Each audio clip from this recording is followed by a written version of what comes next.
So it is 4 p.m. And this meeting is supposed to start at 4 p.m. So I'm going to call this meeting to order. It being August 2nd at 4:03, this meeting is called to order. This is the task force for the El Camino Real specific plan, and this is our second meeting regarding the specific plan.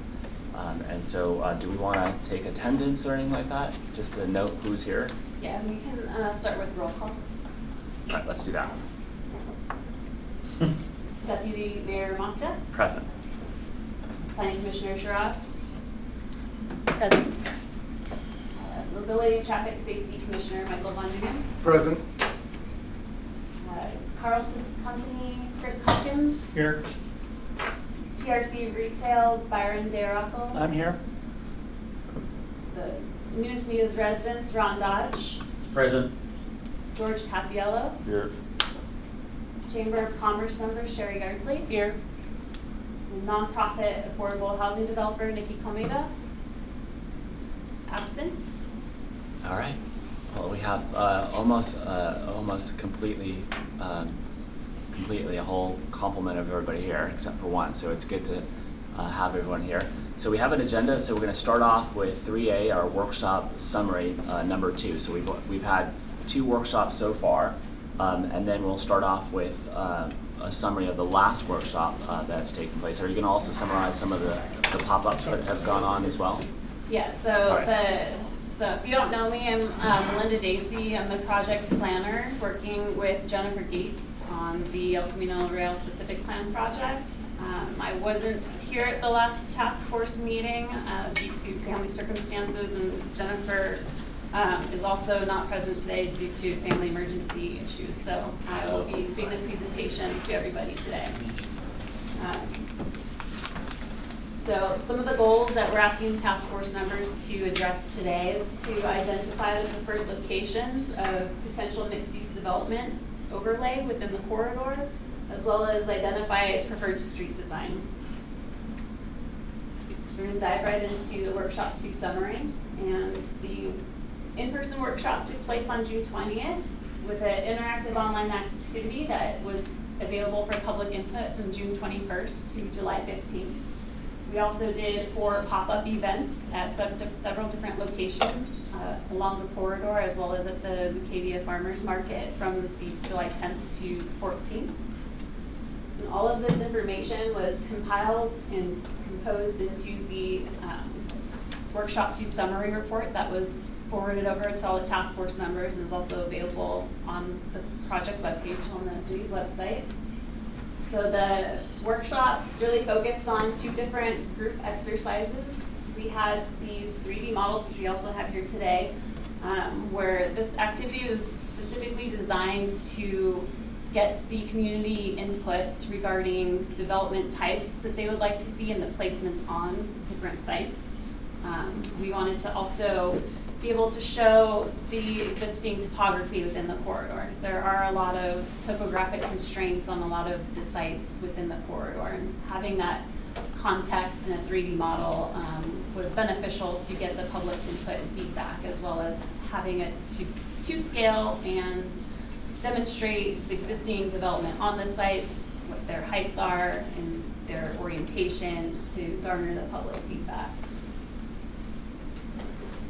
Part of the development prototypes are shown here, and we had these visual references for those game pieces with the 3D sites that the public was able to interact with and place on the models. We also had a Group B exercise, which was a visual preference survey. So we were requesting public feedback on the types of buildings, the size and scale, if they're appropriate for the corridor. Where are they appropriate?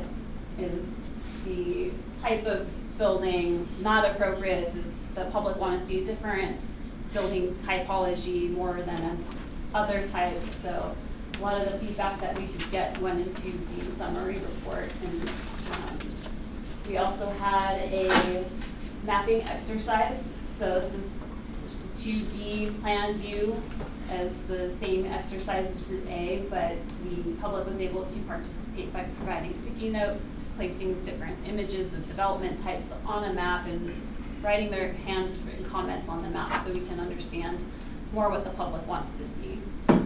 We also had the Design El Camino Real component. So these had individual little pieces so the public could also take those off, put them on, and reconfigure El Camino Real right away to see how they would like to see it. Excuse me, Melinda. Mm-hmm. Is this being broadcast simultaneously? It's being recorded and it will be put on the website later. Part of the street design, we also had a mobility element workshop on July 21st. We're still getting public feedback regarding the street typologies throughout the city, which would include the El Camino Real corridor. At that workshop, we had the Unconstrained right-of-way exhibit on the left of your screen. So this is showing a throughway with a type of frontage road with parking. As well as a sharrow, so you still get to maintain that through traffic while also having any other types of traffic wanting to stop at the local shops to be able to have that be separated from the people that just want to continue to move through the corridor. Part of the workshop, we also went over the vision. So there were 7 vision statements that were taken from the feedback received from the public at the first workshop. And these vision statements are kind of what will end up guiding the development of the specific plan document itself, as well as the development standards that will come at a later date.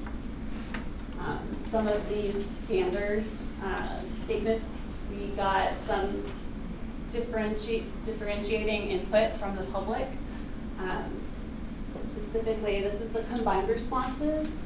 So if you can see on the chart, most of the public did agree and strongly agree with the 7 vision statements. There's a little bit of a disagreement with statement number 1. And a lot of that is the housing component. So the public does have concern with housing being added in the corridor as it would potentially impact traffic. So traffic impacts is kind of a big sticking point for the public with having housing added into the corridor. So the feedback that we got, we had community feedback from approximately 150 community members through the online activity, the in-person workshop, as well as the 4 pop-up workshops that we had. So there's community agreement regarding increasing parks, plazas, greenery, community facilities. They wanted to limit impacts to the residential developments above the corridor, so protecting views and the aesthetics of the existing corridor for the residential properties that are above it. They also wanted to see limited vehicle access to El Camino Real. That kind of ties back into the housing being added and creating more traffic and conflict of interest on the corridor itself. And the public also wants to see El Camino Real protected as a thoroughfare. So they don't want to see a traffic lane reduction. They don't want to see a lane diet, essentially, is kind of what the feedback was from the public. Rotten. Are we done with why don't we just finish with your presentation? Okay, so yeah, we can move into the draft preferred design alternatives. We do have some of the questions So regarding. Are we done with the workshop number 2 summary? Yes. All right. After each item, why don't we just have some discussion by board members, if that's okay? Okay. All right, Ron, did you have a question as to the workshop? Well, actually, there's a comment about the last slide. Terminology, road diet versus lane diet. And I think you mentioned lane diet and reducing the number of lanes. And I always find, in our local vernacular, I find that road diet is eliminating lanes. And then lane diet is shrinking lanes. So there's just some confusion out there for the in the world because for terminology. I agree. I think like if you, it depends on how you say it too, because I think some of the values are more gathering spaces, more open spaces, and the bikeability, the walkability, and how are you supposed to do that if you're not trying to have a target speed of 35 or slower, so that you have that you're able to maintain a certain level of safety.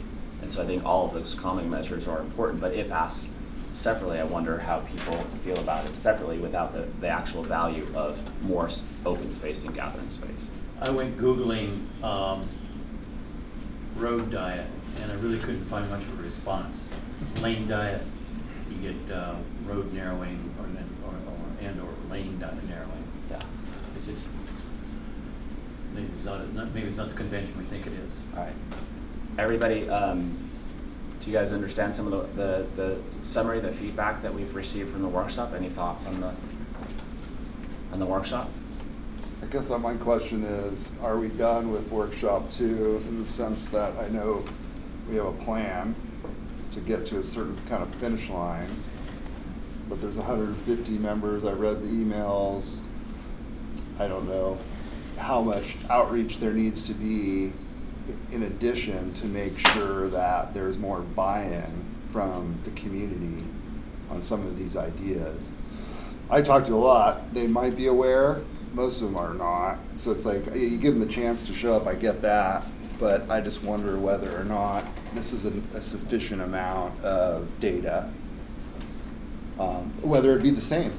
Maybe what the results are, like agreeing or strongly disagreeing with more housing or more open space would be the same if there was 1,000 people that contributed comments, but that would be like my first question is like, is this the end of this part? Maybe like broadly, kind of really, 30,000 feet, talk about the process ahead, because we do have this specific plan could take two years to put together. So maybe broadly talk about what the process ahead looks like and how we're going to continue and to include the public in that process. Yeah, so there's still going to be additional public input opportunities. This is the initial feedback steps for us to move forward with the creation of the specific plan document, and getting your feedback on the preferred design alternatives as well as the El Camino Real street design is going to help the project team analyze the project impacts with what would be proposed and developed within the corridor. And so there's the opportunity for public correspondence and feedback on the CEQA documents. We are anticipating doing a program EIR with what is being proposed. So there's feedback opportunities for that. We'll have a draft El Camino Real specific plan document that's out for the public review comment as well. So there will be plenty of additional opportunities for the feedback. And we're always looking for alternative ways to reach members of the public. If we're not reaching enough, then we are open to doing other things to try to get as much public feedback as we can. I'm sorry. We want to have their support. I didn't mean to interrupt. I just want to know, what's EIR? Environmental impact report. Thank you. I should know. Joe, Okay. coming out of those summaries, it seemed when I was present there listening, there seemed to be sort of a number of conflicting views or perspectives. And the one that struck me was there were a number of people who were strongly against anything that had housing in it.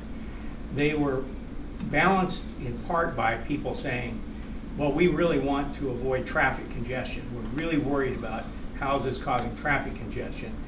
And yet, when you look at the data, housing is one of the least intensive traffic generators, isn't it? I mean, that's at least what I read. In terms of if you were to look at and that's why I'm thinking maybe it's part of this is an educational process. If we're really worried about the problem of traffic on El Camino Real, there's probably a substantial trade-off in terms of reducing that traffic by adding housing, rather than worrying about having housing become a problem for creating a traffic dilemma. So I guess And so I guess the underlying this is some question in my mind about why don't people want housing? Because it can't be traffic driven. And if it's a question about, so the only other thing I saw in that summary, which I guess is a data point, somebody, is this question about, do we suddenly remove part of our tax base? Are we doing real damage to our tax base if we were to add housing? And I guess the data that I'm not sure we've got or we haven't seen is realistically what happens if I'll call it per square foot trade-offs. If you looked at some of the areas, my guess is the traffic generation of some of the areas, or the tax generation of some of the areas is quite low. And yet they're in a place where they cause traffic congestion, and they don't allow you to deal with the other values that people started to speak about, those right up there, which are, doing a redesign of the corridor that increases I'll call it the sense of feel and place that people have. Whereas if you can find that balance. So I guess that was one thing, is I don't know if we got any, what I heard was people reflecting gut feelings about things that are not necessarily reflective of real data. And it seems to me that part of this process needs to take a look at that and be able to have people understand, including me, what the trade-offs are. Good comments. Susan? Yeah, I attended both workshops, and the thing that I heard a lot was people saying we love more green, more open space, more gathering areas. The whole thing with the housing is their fear of traffic. And so, yet at the same time, they insist that if there is more housing, we need more parking because inevitably we have to have places for these cars. And one of the things that I didn't see in workshop 2 that I think would be a good addition maybe is to consider on-demand ride service as an alternative. We have Fred in San Diego, and we have it in Oceanside and some other areas around us. And you can just use your phone app and call up for a ride to reduce the number of cars.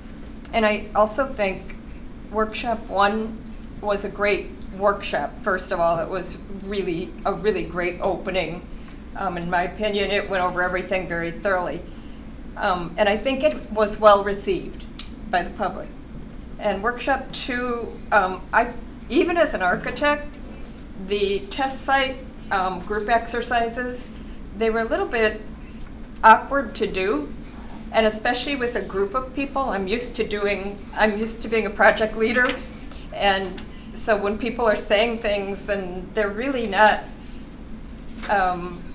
capable of understanding, maybe they don't have the training, the background to see all of the implications of moving puzzle pieces, sort of, or game pieces, if you want to call them that.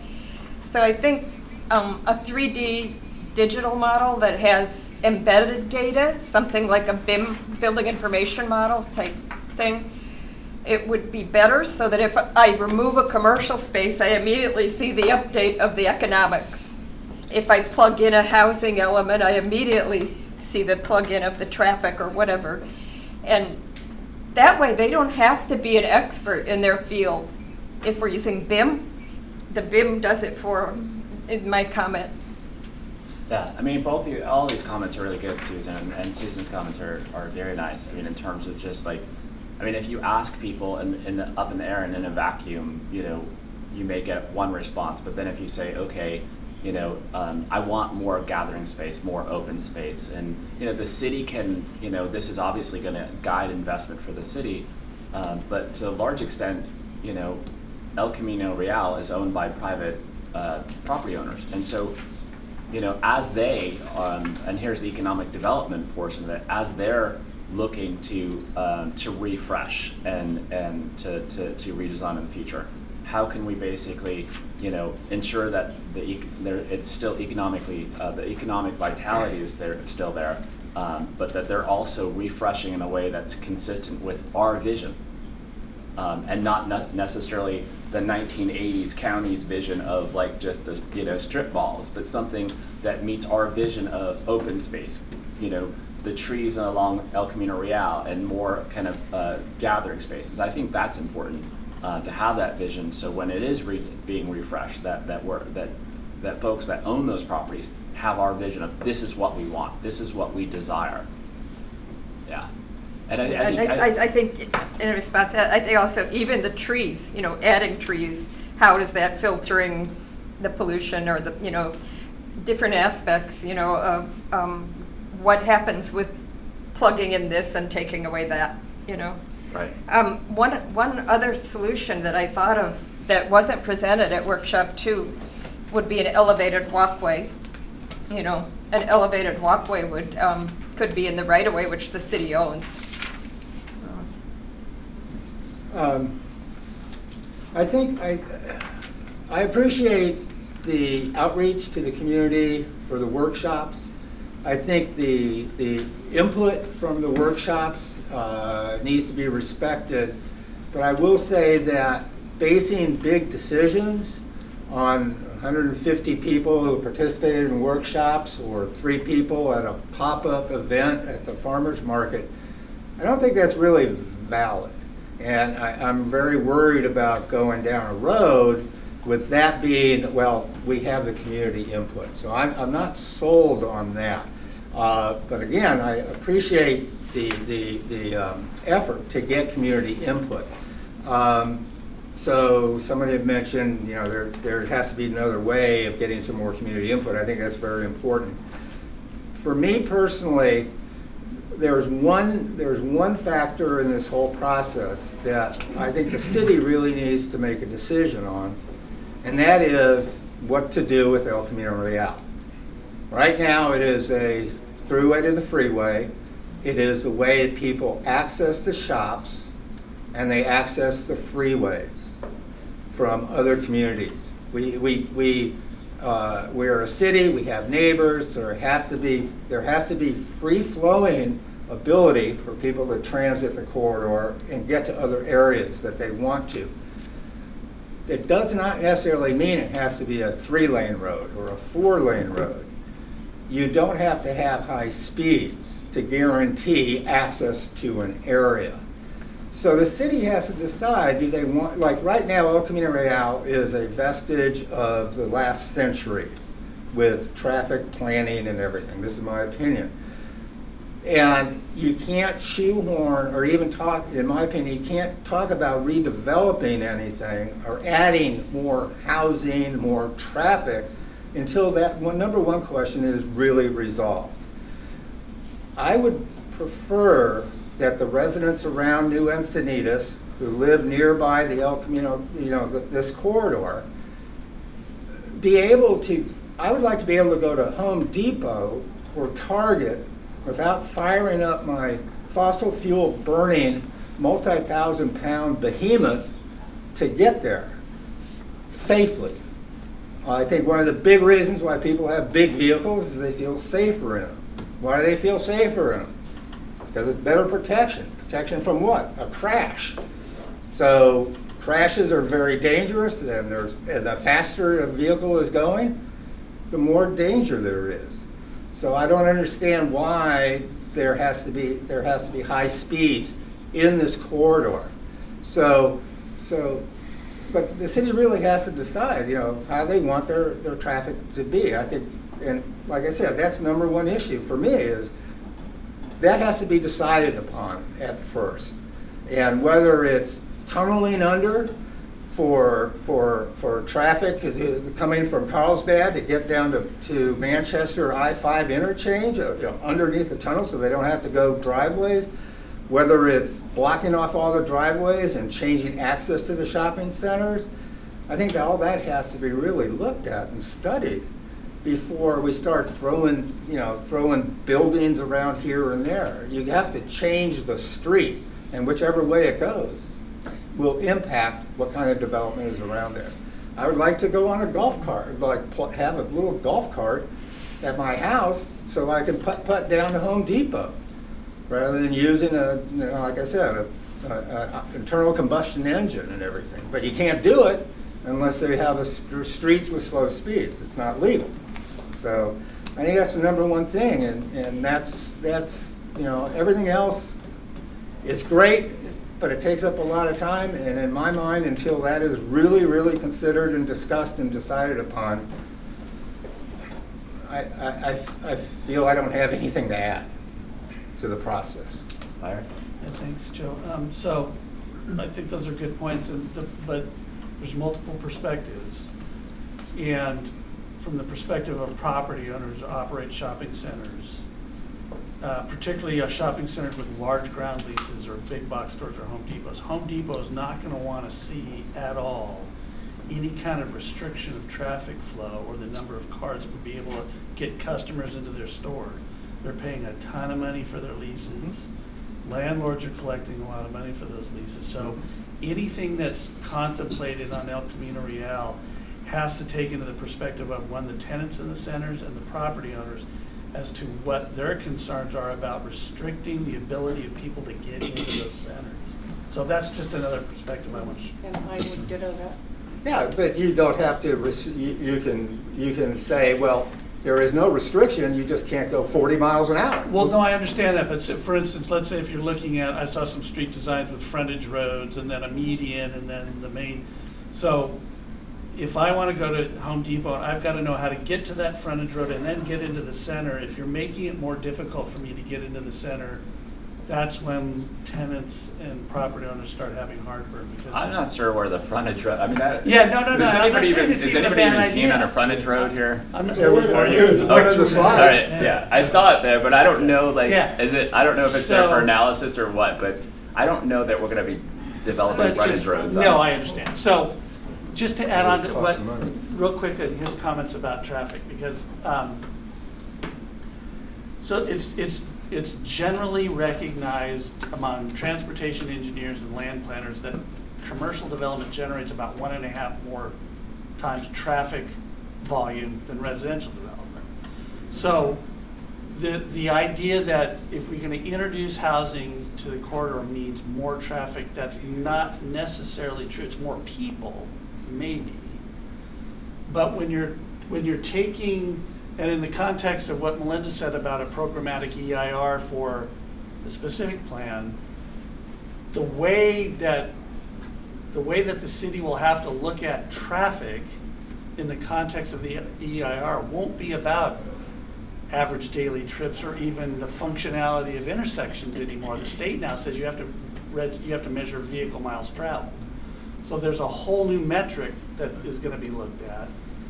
But the idea that if you're going to reduce some retail in order to introduce the residential, you're taking away, gross leasable area, which means you have, to some extent, fewer customers coming in or fewer traffic trips. So I don't think it's a foregone conclusion that residential introduced means more traffic. I think what might be good in this process, and particularly for the public, is that you go through that traffic analysis portion of the programmatic EIR, that maybe beforehand, that whoever that engineer is that's going to do that, is have kind of a primer on what do we look at when we could do measure that in the traffic. future. We could do What that. do we look at? What is VMT? What is LOS? What is average daily trips? How do we look at how come this use generates more traffic or more average daily trips than this use? I think that's helpful for the public generally to get a better understanding of more people doesn't necessarily mean more traffic. It can, but it doesn't always. So just one brief question for you. Like, so when you talk about it, sounds like you almost are saying that residential uses are complementary uses to some of the commercial uses. I mean, like when you look at your center and the southern portion of the corridor, I mean, it's really thriving, and there's a lot of really new stores coming in. As you look further north, you can see some issues on the horizon. Where there's a need for the city to be a bit more aggressive on economic development. So do you see residential uses as complementary and helpful to some of the commercial uses that are already existing? I do, particularly the ones you worried about are suffering. So if you create, some of the sample sites that were in the memorandum. LA Fitness. Yeah, so for instance, if you can interject well-designed residential into a center that's hurting, let's say, then you want to start looking at retail that is resident serving, which is why we look at, that'll get us down into zoning. Well, okay, what is the retail in there? Is there a small market? Is there a dry cleaner? Are you going to allow a fitness use? Are you going to allow maybe a medical use like a dialysis center or a dental office? Because in a lot of cities, in order to do those in a mixed use or retail center, you have to get a conditional use permit. Well, it seems to me if you want to introduce residential into a center like that and create kind of this community that's right off of ECR, you want to kind of not have to require use permits or anything. That's an allowable use that serves those residents. So they don't have to get in a car to go down here. Right. Don't have to get on they can maybe get on a bike to go down to the. So I think that's what we're doing, because I think even under the previous iterations of housing elements where we've like plopped sites onto ECR, it was apparent to me at least that it wasn't ripe for some of those kind of spots because there wasn't any of that happening already. Right. So site placement and where you're going to put some of this, where are you thinking about putting some of these things, and also building placement, looking at some of the exercises that the public did. And I was at both of them. I watched and I thought people actually were pretty intuitive about what a good plan is, what functions well on a piece of property. The one thing I will say that I noticed that could be problematic is people they tended to want to bury some of the retail into the back of the center. And as soon as you lose visibility on ECR, you're not going to get the kind of leases you want for those centers, and they tend not to survive if they're blinded. So I think there was one, I can't remember this site, but there was one that was pretty rectangular. It had residential on one side of it and all retail on the other side. Right. It might be better if you made that residential on both sides with, boutique retail on the ground floor, and made that kind of a European type paseo where that retail is served by those residents. You have coffee shop, cafe, and that street is walkable. You create, so it's a matter of balancing structures and making sure that when you're thinking about where am I going to put a building or where am I going to put residential, that you want to preserve the retail, because that's an important revenue source for you guys. Well, is to not bury it deep so it can't be seen. Chris, does it by chance make a difference if it's I'll call it a known destination or a critical retailer? I know the various centers by the major shopping facility that's there, Home Goods, Vaughn's, Kohl's, CVS, Ralph's, and TJ's. So people know where to find those. Example is the little center down at on University at between 9th and 10th and down at Hillcrest. Ralph's is at the back, TJ's in the back, other sort of major known places. And around the front are the more boutique and traffic-dependent types of Right. organizations. Well, it depends on the site, depends on the property owner, it depends on the lease, because a lot of those bigger retailers or Ralph's, they have control rights. They can say, you know what, you can't block my building, you can't put something here, it's in my lease. You can't take a certain amount of the parking field away from me, it's in my lease. So I'm just saying that in this exercise, people have to be mindful of the contractual relationships property owners have with tenants and how that impacts what you might want to see on a piece of property. I understand you can't do a pop-up without permission from the center.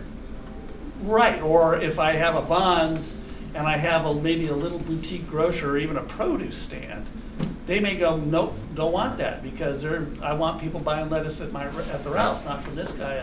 So those are kind of things you got to think about. Chris?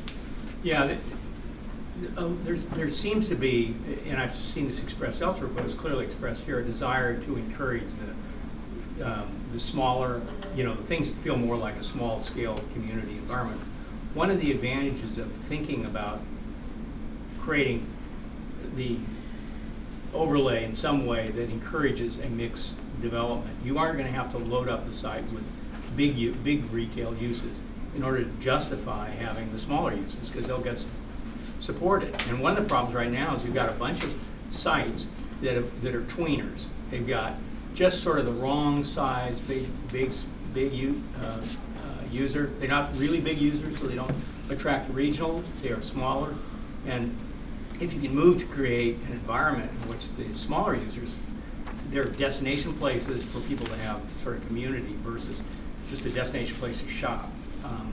I think that's one of the opportunities here, and that, to a large degree, I think coming out of what the city can do, more than trying to say what's going to go, is they can talk about the infrastructure, improve that infrastructure, the quality of the streetscape, improve the quality of the mobility, improve and create the environment in which then people can come in and redevelop. Whether it's large housing or small housing or no housing or stacked housing, if you've got the infrastructure in place, and it'll be a desirable for people to find a way to make those uses work. Right. All right. Any other comments? Well, let's move on to, you already covered 3B vision, right? Or did you? Yes. Sound like you covered 3B, so let's go on to the draft preferred design alternatives. What we've done with the draft preferred design alternatives, right now we're looking at doing the mixed use overlay over the entire project area. And with that, we had indicated a minimum parcel size of 1.5 acres. So you have to be 1.5 acres or greater in order to do the mixed use development. And so what that does is, it's an attempt to also incentivize those smaller parcels to join together to become a larger parcel, and with that would help eliminate some of the conflicts with driveway access along the corridor. We also looked at the parcel size because super small parcels don't necessarily have the feasibility to do housing development. So like 1 acre and less is less feasible for doing some type of economic housing development on the property. So trying to create some tools in the specific plan itself to try to encourage that redevelopment is some of the goals that we've looked at with the preferred design alternatives. The maximum dwelling unit we were looking at was the 30 dwelling units per acre. That is the requirements for a housing element site. So part of this project is with the city's housing element, some of our implementation programs are to continue to look into the future for housing opportunities to be provided throughout the city. And so that's also part of why we're working on this project, is to identify those sites. And Melinda, would that be the base density? Right now it's the max density. So even if somebody took advantage of density bonus law, it would be 30 max? So the development build-out yield here with the max residential build-out does include the 20% affordable and density bonus. Okay. So Yes, but it would be 45 with density bonus. In other words, it's not capped at 30. With density bonus, it goes to 45. yeah, so which is the what's happening max today. residential build-out units that you see on the screen already includes Okay, that density okay. bonus piece. Okay. Let's just explain that again, because I think Bruce was saying one. I just want to make sure we're clear. I got exactly what he said. All right, you got it. All right. Well, explain it again. But you're Yeah, explain it again for me. Let me just say one thing. Your feedback on this is important too, so I want to make sure we hear what you have to say. Michael wants to hear the explanation again, so can you just say what you said before? Yeah, so with the development build-out yields, the minimum residential build-out is, depending on the parcel size, it's going to be 15%, 18%, or larger. The details on that are in the development build-out yield appendix of the preferred design alternatives handout. And with the maximum residential build-out that you see on the screen, that is already including the 20% density bonus on top of the 30 dwelling units per acre. So we've already added the density bonus units into that calculation. Which is a max of 45, right? But just to clarify, the comment was, does the R30 include density bonus? So it does not. So the R30 is just the local base density? That's the base density. Yes. Right. And Okay. then on top, and then you can come in with the density bonus to exceed that. Okay, okay. So if you wanted to keep it at 30 per acre, you'd have to start at a lower number, not at 30, right? I mean, So if it's an he's saying R30, if you want to try to have ultimately just 30 30. units per acre, knowing that a property owner could go to state density bonus law and other incentives from the state, how do you keep it at 30 is the question. And that's a conversation we can have in terms of how do we incentivize development to a degree where they don't need density bonus. And that's something that we've been trying to work on with our ordinances to figure that out. You know, and conversations that we're having with developers is how can we incentivize development that wouldn't trigger or have the need for utilizing density bonus. so that's for residential. That's just for residential. There's also opportunities for commercial density bonus, but that's, I think, for purposes of this. We're talking about residential right now. So- One more question for Ron, and then we're just we want to make sure that we get through the slide deck, and then we can have discussion. 3 2-hour sessions, not enough. All right.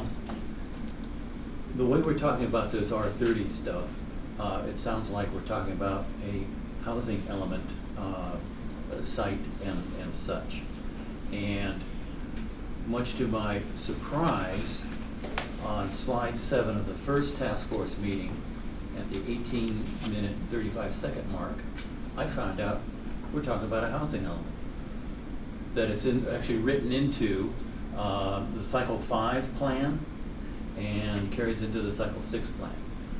It wasn't clear to me, coming into this, that this was being considered as a housing element effort.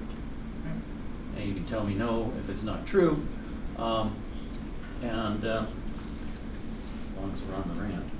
No, this is not a rant. This is a question. It is a Ron. question, It's and it solely- first came up. So let's Let me ask say one more thing. Yeah, let's it ask the first came question. up with, okay, is it a housing element? Because in the developers roundtable that I missed because I didn't see a notice, and it's not on the calendar. We talked about, that's when 4 and 5 stories came up. Right. That nothing can happen with 4 and 5 without 4 and 5 stories. None of this is going to take place. And So the question is this a housing is element? this a effort? housing element Is this a activity? housing element update effort? This is a question. I'd say no, it's not. Why is that on a slide? I'm sorry. Slide 7 of the presentation for the first task force meeting. Like I had mentioned when we first started talking about this, we've always had slides in the PowerPoint talking about housing element applicability to the project. So one of our implementation goals for the housing element is to continue to look for further opportunities to add housing to the city. So that's part of the 5th and 6th cycle housing element. As far as it being like a housing element site specifically, that's part of this exercise. That there are those specific sites that can be included as part of the housing element site inventory. Yeah, I've had some conversations with people about this. All right, If so I may- let's Can I address go- that a little? Sure. So again, this is a El Camino Real specific plan. So the specific plan is subordinate to the general plan. And the housing element is an element of the general plan. So potentially what you saw in the slides that you saw were references to, as we progress through this process, we're obligated to make sure that the specific plan, which is this effort, is consistent with the general plan, including the housing element. Yeah, So that sounds dangerous. but it's not, This is not a housing element effort. This may assist the housing element at some point, but right now, that's not what this is. We're quickly approaching the no net loss point. We're still years away. So if the city next year has a no net loss issue, this would not even be ripe for any inclusion. But if down the line, right, that you create under the specific plan, you have incentivized, and as a community, we see that there should be some redevelopment, and redevelopment happens, can you take credit for that in a housing element? Absolutely. But this isn't a housing element process.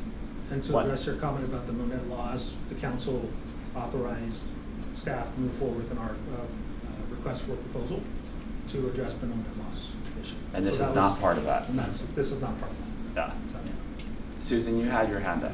Did you have a question before we move on? Well, I was just wondering, as a point of order, when you finish the presentation, are we going to take public comment? We're going to take public comment at the end. The public comment is number 3D, public comment. Okay. All right. Okay. Joe, there's something I could add to the discussion right now. Yeah, but it would be unfair. It would be, because then if I open it up to you as a member of the public, I should open it up to everybody, so it would be unfair. No, I'm pointing out that it's unfair. The public doesn't comment until the end. Normally, the public comments at the front end. After staff. Thank you, Bruce. Thank you. I will just have to say, though, that I'm somewhat taken aback by the emphasis on housing stuff. I did not, when I first became involved with this, I did not see that there would be so much discussion and options regarding housing on it. I looked at it more as like, let's take a look at this corridor and how can we make it work better for the residents of Encinitas and also visitors. And to me, making it work better and be able to adjust for the future, adding housing wasn't even part of it. But Michael, that's just me. How do you envision the corridor when residents say that we want all of these amenities? We want open spaces. We want gathering spaces. We want more walkability, bikeability. The city controls only so much of the corridor. They only don't control the road. Right. And so how do I grant, so other than your tunnel idea, right? How would I, the only way that I would create those open spaces is that when the shops are redeveloping, we're telling them what our vision is. Right. And we're asking them, as they're redeveloping, that this is our vision. Our vision is such, and this is how you can redesign and refresh your parcel. Right. And so that's what this is. Okay, It's so basically coming up with a vision. It's coming up with what are the guiding principles, what's the vision, and now we're talking about what is acceptable in terms of if there's redevelopment, what's acceptable for that redevelopment. But where's the discussion about the number one thing that people wanted was open space? How do you create that open space? Like if Town Center wants to create a park in the middle of their shopping area, if they wanted to do that, then how do they do that? So I think we ascertained that that's an important value. And I think that's what she's talking about now, is how you would do that.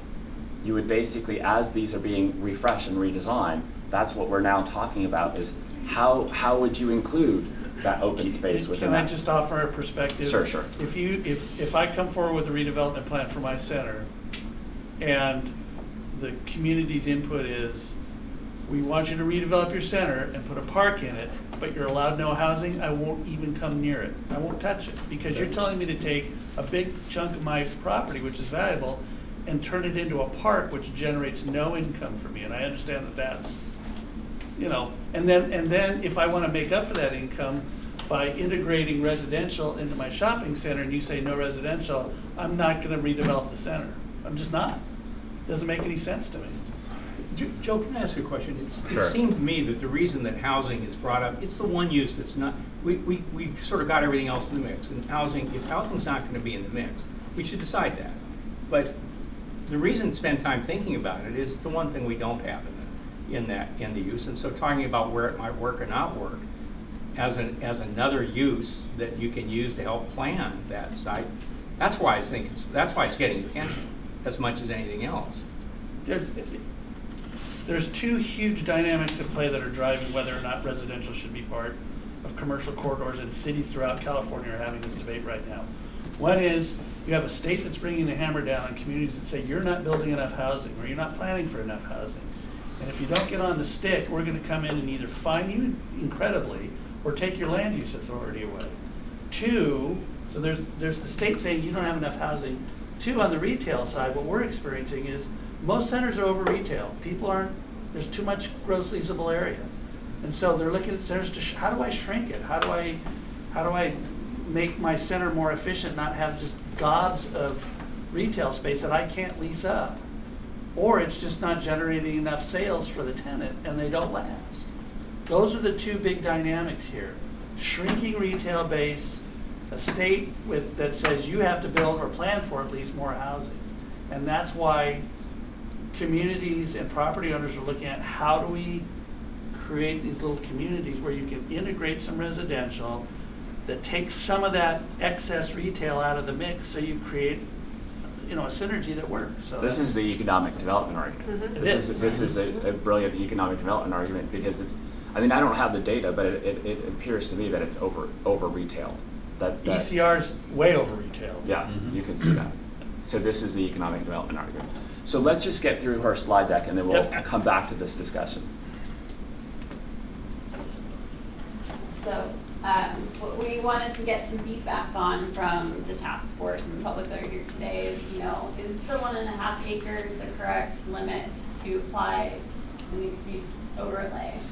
So what we have looked at, all of the smaller parcels or the gray parcels, if we look at increasing the minimum parcel size up to 3, we would have a potential loss of redevelopment along all of the smaller parcels in the map over there. And all of the red dots are private driveway access points, which cause traffic impacts. So with those parcels being incentivized to consolidate, you eventually start to get rid of some of those excess driveways and kind of help improve the traffic flow.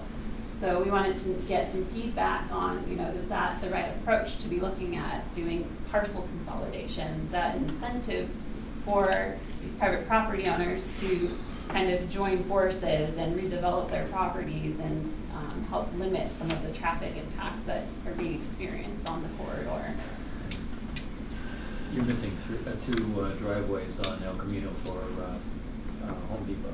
They're up there, they're just hidden in between the boundary They're in line. red dots, I can't see them from here.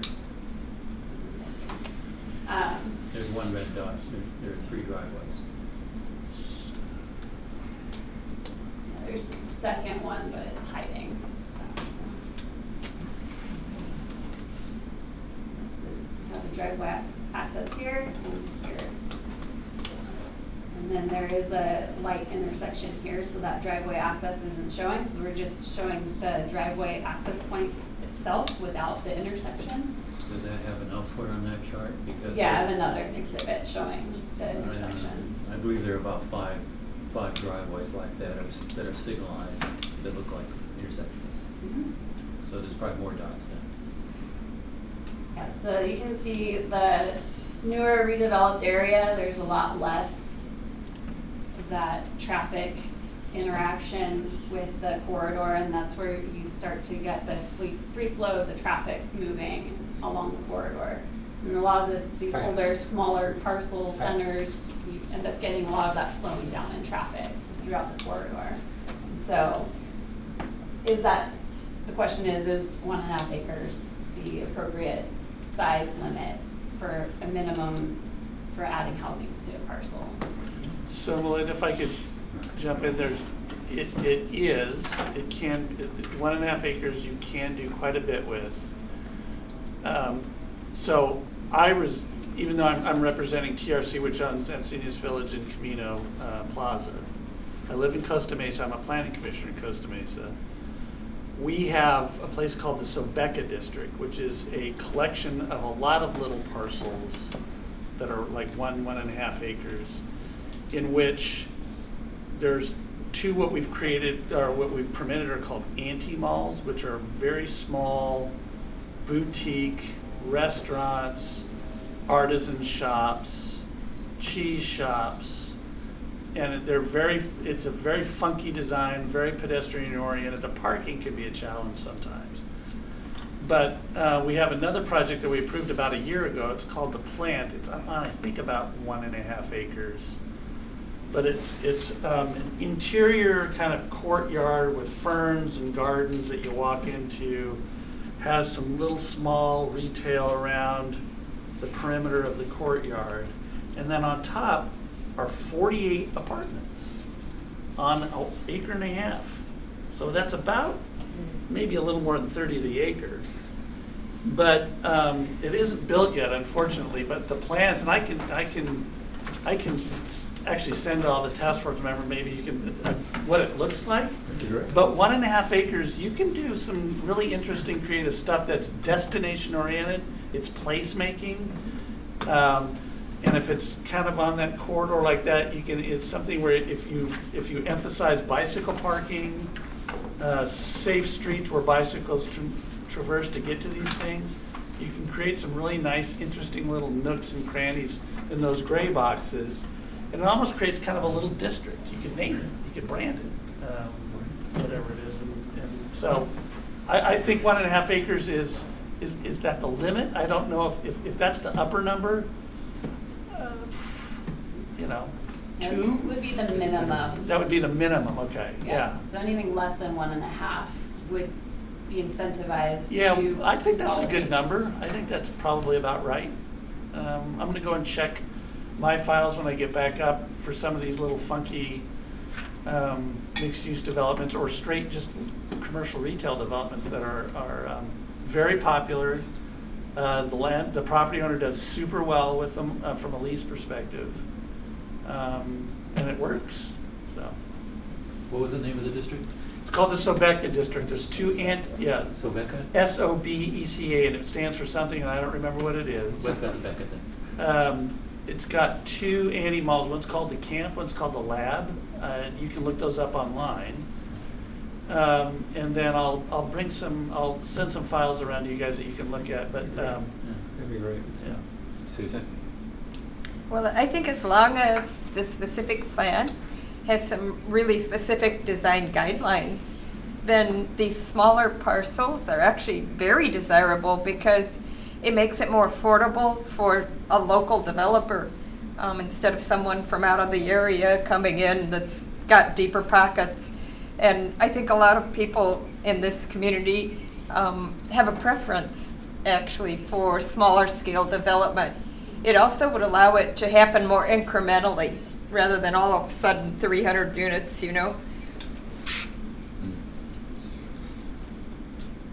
So did you want to finish your slide deck? Do you have more? So we can continue the conversation on the 1.5 acres, unless Yeah. anybody else has any. We'll have all the questions All right, good. going through at the end, so we can kind of go back and Go back. respond to some of the graphics. So one of the other questions we wanted to have you all think about was, should the mixed-use overlay be based on location rather than parcel size, or in addition to the parcel size? So is it more appropriate for it to be adjacent to the streets or at intersection locations? Some of the feedback that we did get from the public with the exercise A, they wanted to see if there was mixed-use residential incorporated on some of the parcels. They wanted to see the residential components adjacent to the other residential developments outside of the corridor boundary that we're looking at.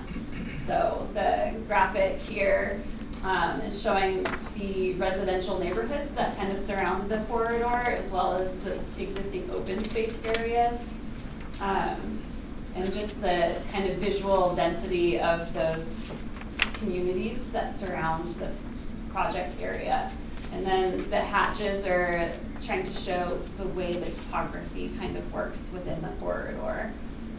So it is a little bit more like a fishbowl canyon for El Camino Real. And so you have the residential that is above the commercial components, and it kind of like scoops down and towards the south of Encinitas Boulevard, as well as back up towards Leucadia and Liebenheim Road.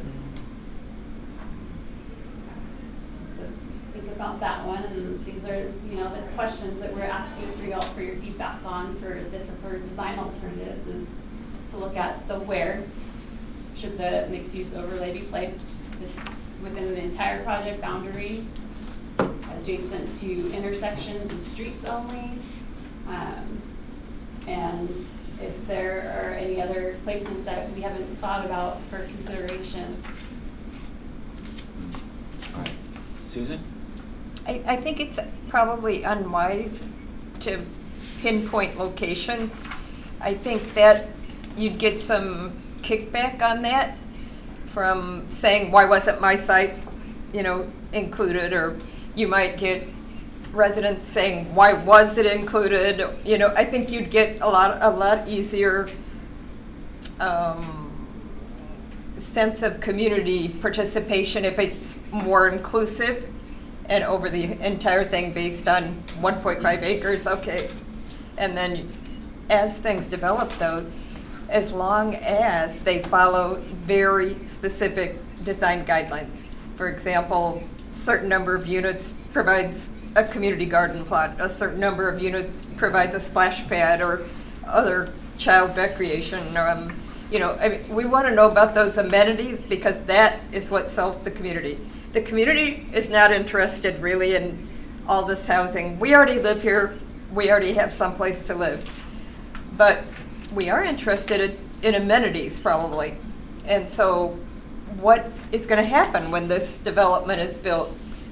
Is there going to be a bird feeding station? Is there going to be a walking path with beautiful plants? Is there going to be a bench where I can sit and look at a fountain?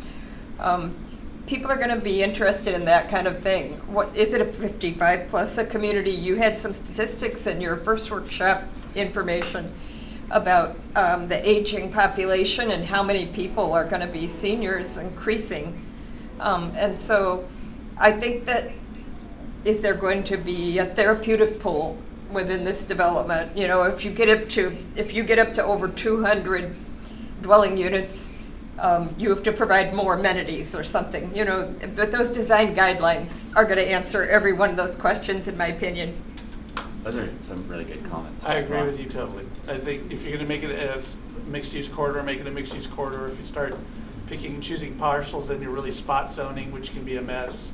I think you can certainly drill down further on development standards depending on parcel size, but I think the corridor should be mixed use and don't pick one parcel over another. Ron? Couple of quick comments. This is the historic Green Valley. It's been around since before there was a city of Encinitas or anything else. In fact, it's marked as it's El Camino Real, and it has a bell, and Gaspar de Portola and his crew marched here through here to get to Monterey. Actually, they think it was about Scott Valley, you know, but it's a bowl valley, and it's like an amphitheater. And I've had conversations. For example, when we put in the new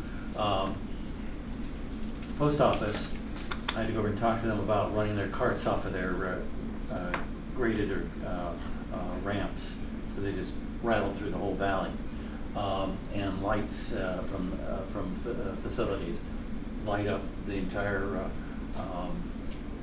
neighborhoods above on the edge of the valley. So that we need to remember it's losing.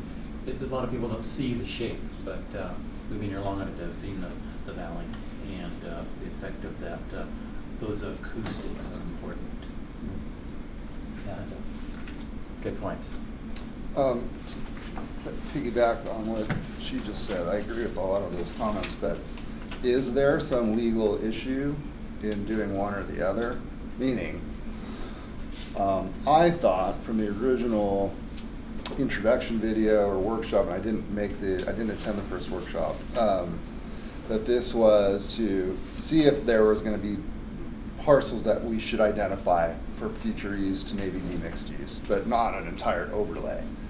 This report seems to imply like that's the option we're going with. And I think both directions have legal pitfalls. If you're going to do a full overlay, I can tell you probably most people are going to be not into that.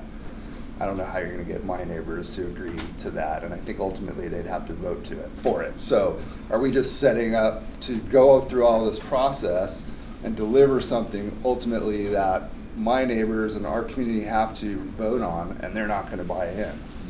Versus if we are identifying particular parcels for future development, and if that requires incentivizing them by allowing mixed use, then yeah, what do we get in return as a community, and what are the legal implications of that? If you're identifying certain parcels, say, yeah, we'll put a mixed use zoning on this, or consider that, I think that would also have to be voted on. Does that mean we're getting sued by their neighbors because they're not the ones that are getting picked for that? And perhaps there is an absolute legitimate reason to say, hey, this blighted retail center, like there's one that I don't think's been occupied for as long as I've lived here, right? There's this building on El Camino. You would park a EMT, right? Only 20 years. Yeah, maybe 20 years. So if there are definite sites that I think the community would be like, yeah, that would be great if like these sites could be redeveloped and look better, I think you're going to have buy-in. And then back to what you were saying earlier, if it's really the street that we control, which I thought like there is a 35 miles per hour zone anyway. We've all gotten a ticket there at least once, right? Then is one of the options that we're trying to accomplish here is giving options to what we want as like an aesthetic moving forward, as compared to just like, we're allowing redevelopment everywhere, let's go. So those are questions I would like to kind of have an understanding of like, what are we really doing here, and what are the legal implications depending on which route we go, if any. I think Just to that, leverage off what George is saying, I think it'd be good for everybody to read the 5 letters from citizens, citizen comments that were distributed in advance of this meeting. yeah, I think that's what we're doing now, is just trying to get your feedback in terms of what you do want to do. Okay. Just like prior folks have talked about. Any additional feedback? One comment is, I understand what you're saying about selecting sites, maybe selling easier. I think it's political. I'm not trying to really argue the politics, but trying to make a decision about selecting areas seems to me to be almost impossible. It might be. If you were to, rather than that, really focus on what the standards are for somebody to implement mixed use, so that, maybe you've got a crack at it, and you really talk about the balance between the areas that are open up. If you're going to do mixed use, here's what you have to provide. This is what it needs to look like. This is how it accommodates the public. This is what it does for mobility, and maybe and then you can illustrate with each of the sites and say, if they try to do it here, here's what has to happen, and this would be better for us. Well, I think if that's the case, then we need to letter canvass every resident along the corridor, every Village Park resident, everybody on the uphill, say specifically, would you vote yes on a full overlay, and allow people to submit development applications and see what they say. I have a feeling, unless there's some way to educate them if they're being misinformed about traffic, about what it's going to look like. I've talked to a lot of my neighbors, and I think some of them are interested in, yes, like it's okay to develop the whole corridor, absolutely not. You have like few that are like, absolutely never do I care if anything's redeveloped, and others that would love to have it all redeveloped. Is it we're all in the middle. I'm trying to understand, because everybody can redevelop right now. There's But zoning that allows. but can they all put housing in? That's the only question. So That's the issue. question I'm It's talking purely about. residential. That's the question I'm talking about. And I'm keeping an open mind. So I feel lucky to be a part of this, but I've had a lot of conversations. I'm concerned we're going to go through this process, and you're not going to get a buy-in from the neighborhood if you're going to just allow full residential development. And I'm not saying I'm not even right now telling you where I would go, because I'm not sure. I'm here with an open mind and want to hear, and I'm educating myself by being here as well. I think the issue of residential or not, I heard a comment earlier, someone said that residential development does not add to traffic. It may not. It may not, Certainly okay. doesn't, it certainly doesn't generate as much traffic as commercial retail. Okay, so that doesn't sound right to a lot of people, like, because when I look at a residence, I go, okay, if it's a one bedroom, there's gonna be, unless it's a single person, there's gonna be 2 cars. So they're gonna have to go somewhere. So that's 2 extra cars for a one bedroom apartment. You add more and more and more, you're gonna have more and more cars. If it's really true that it does not add to traffic impacts, That's not what I said. then I think it needs to be very demonstrated and shared clearly to people, because Of course. my feeling is that the major objection from what I've heard from people about residential development is it adds more traffic and we don't have the infrastructure for it. We're very limited in what we can do with the infrastructure. Some people want to add, widen Encinitas Boulevard to 3 lanes on each side. Other people don't. But if it's really true that residential development does not add to traffic, that's a very, You very have to important talk about thing. what traffic is. First of all, people perceive traffic differently. One person might think there's too much traffic if I have to sit through more than one cycle on a light.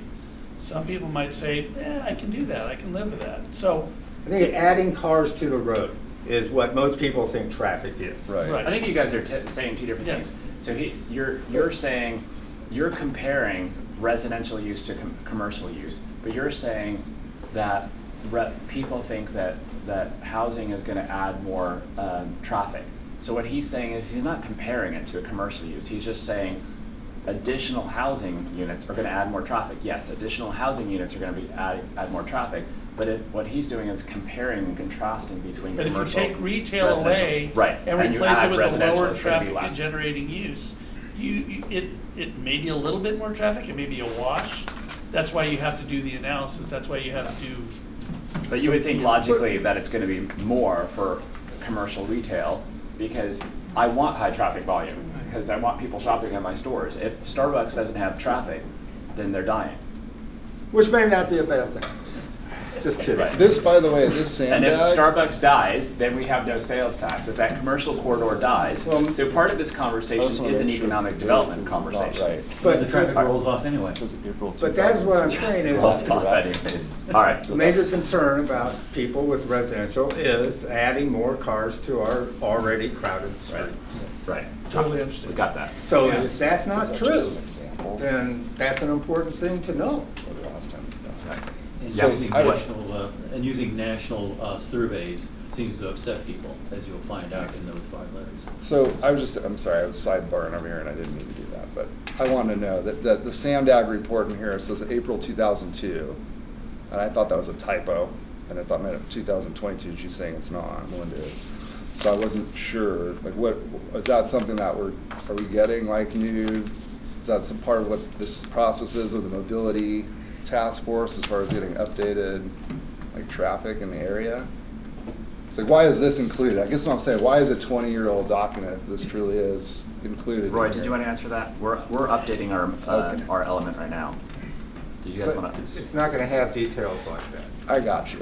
So that was just for reference to kind of show what traffic generation was at certain times of the day. That was based off a regional study that was done. So we are, with the preferred design alternatives, whatever the maximum residential build out will be is gonna help determine the traffic that could be seen within the corridor as part of the CEQA environmental impact review. I see. So we need to kind of know what that maximum build-out yield is for us to fully analyze what those impacts will be. Okay, I see what you're saying, okay. Susan? Thank you. Well, you still have your design guidelines that can direct where that development happens. For example, Good point. you can only build such and such if your site has a certain steepness. You can only build a certain number of stories without blocking a view. There are so many ways to determine where people are going to be have more advantage to building and more economic sense to build, that I don't see there's a problem with zoning the whole thing for mixed use. I would do it other ways. I would do it other ways. There are plenty of ways to encourage, for example, development to be in an area where the view of a taller building doesn't impede the view corridor and so on. What about the point that was made by Byron earlier? I think a lot of the design alternatives really showed the kind of housing stuffed behind, and I think it was for the reason that you're talking about, which is like kind of like the view corridor and compatible uses where you would have housing where there's already housing. But then Byron, you were talking about how you would not put it like that. Well, no, what I'm concerned about is some of the examples I saw was the commercial retail component was pushed to the back of the parcel. And that would probably only work. Oh, just the commercial. Yeah, if it was, I don't have any problem with residential being towards the back. What you should do, right, if you want, what I'm envisioning with some of these parcels is you might have a anchor market where you could do some retail around the market and some residential on top, so the market still continues to serve as kind of a community or regional based market, but you have smaller boutique retail on the bottom. You wouldn't want that market to be in the back of the center, right? Because then it would fail. Right. You want it to be the focal point of that center, or it may be, and this is what we're noticing more and more, in centers where we have a Whole Foods or a Sprouts, or a Trader Joe's, which is a smaller grocery outlet. It's not a Vons or Stater Brothers, whatever it is. Those work very well in mixed-use settings because that's where the residents go.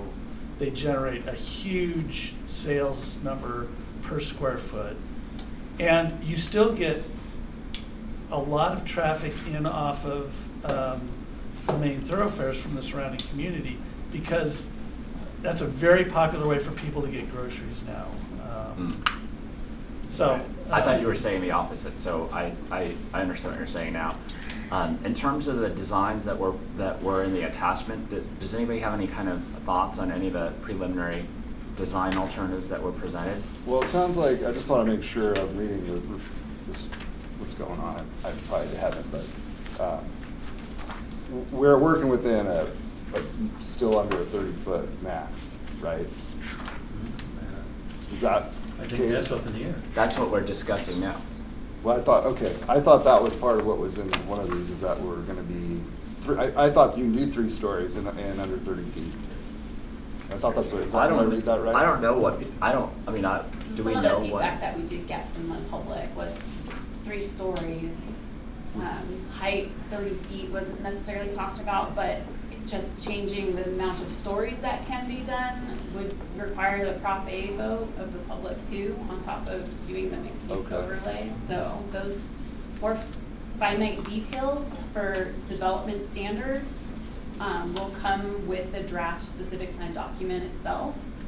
So the focus is kind of, what is the maximum build yields, so that we can analyze those impacts and how those impacts can be addressed with specific development standards within the document itself. When do we actually get to the point where it's okay, this is the max, and that's what we want to analyze it for, especially from the environmental point of view, at the max.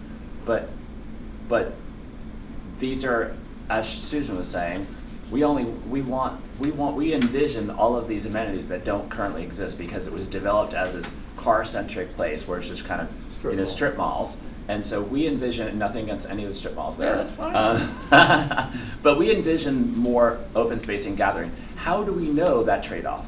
So we analyze the 30 for environmental purposes, but we don't want to give more than we have to give. And so how do we know where that's at? Like, at what point do we sit down with folks that are in the market, or how do we know like what we have to basically give to get what we want? That's a good question. Part of the the development build-out yields, it did do a net acreage of 80% of the gross acreage of the site. So that was already looking at, you know, setting aside area for open space amenities for the public, as well as residents that may be coming into the area.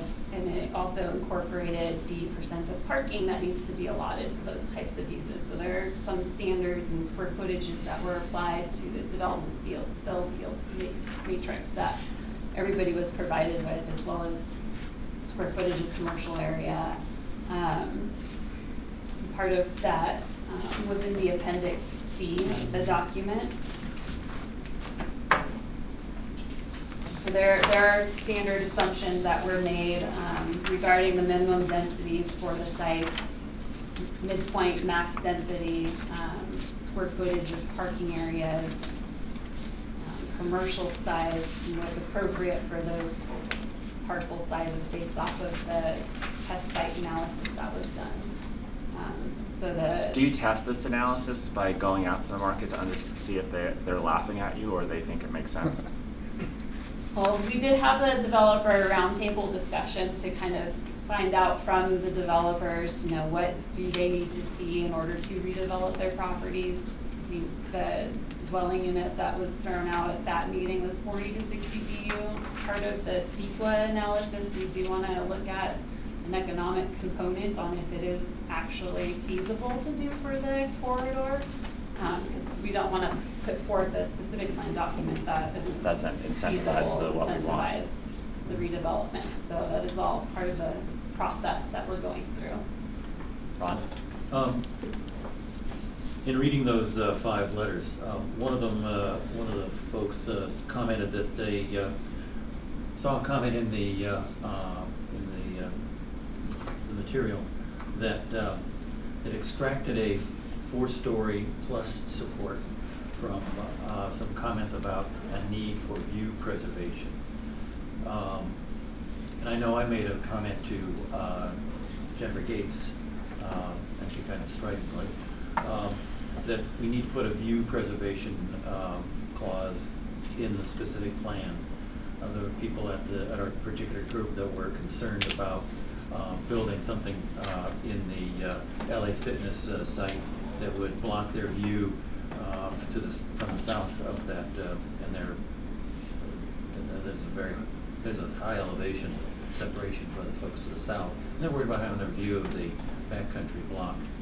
And since NCDOT has no view preservation clause or ordinance, it seemed like for this case, because we can have encroachment as we work our way southbound in the valley, the difference in the height from the surrounding to the commercial areas diminishes to zilch.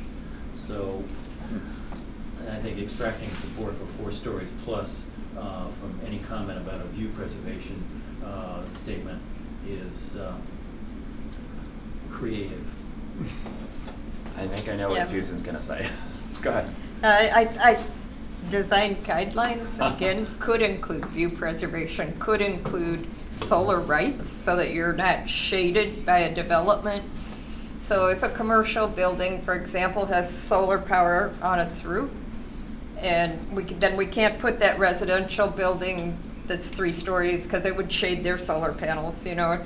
I mean, design guidelines can be oriented in various ways. We could even, I think something that you really want to think about though, when you're looking at where you want to put development,